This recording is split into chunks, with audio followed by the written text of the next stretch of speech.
कांग्रेस नेता विजय वडेट्टीवार ने राहुरी और बारामती में होने वाली उपचुनाव को लेकर कहा कि इन्हें बिन विरोध कराने के संबंध में अभी तक कोई चर्चा नहीं हुई है। उन्होंने बताया कि इस विषय पर महाविकास आघाड़ी की बैठक में चर्चा होने के बाद ही अंतिम निर्णय लिया जाएगा। वडेट्टीवार के अनुसार सत्ताधारी या अन्य किसी दल की ओर से अभी तक इस बारे में कोई आधिकारिक प्रस्ताव नहीं आया है।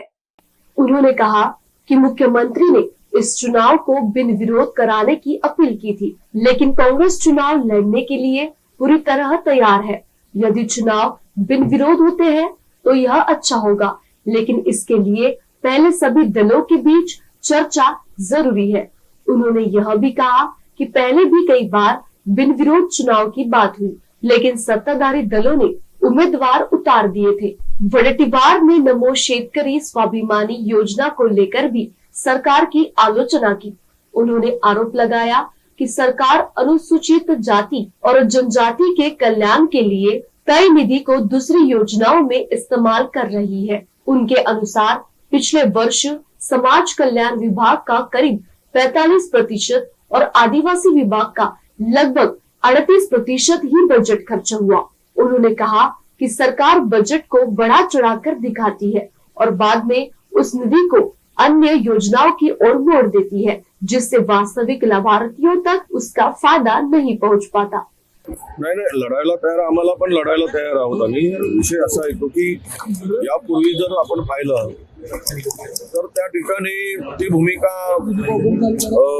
त्यांची तशी होती का हे तपासून पाहू आम्ही। कारण अनेक ठिकाणी आम्ही बिनविरोध विचार केला, पण त्यांनी उमेदवार उतरवले। हे अनेक नांदेडमध्ये सुद्धा उमेदवार उतरवला गेला होता, त्यांनी हे होऊ दिलं नाही। अशा एक त्यामुळे सगळ्याच ठिकाणी काही सरसकट अशा बिनविरोध झाल्याचं काही यापूर्वी त्याला निर्णय झाल्याची मला माहिती नाही। हे तर आता सरसकट काय त्यांना एससीचं काही संबंध देणं घेणं नाही, एसटीचं देणं घेणं नाही। सरसकट JR काढून लाडकी बहीण, नमो शेतकरी सहाय्य निधी यामध्ये वापरला जातोय। त्यांना एसटीचा निधी खरं तर वेगवेगळ्या किंवा घटनेनुसार तो निधी तसा वळती करता येत नाही। काल परवा 400-450 कोटी रुपये त्यांनी काढून घेतले। एकीकडे बजेट फुगवून दाखवायचा एससी साठी, सोशल जस्टिस साठी, ट्रायबल विभागासाठी,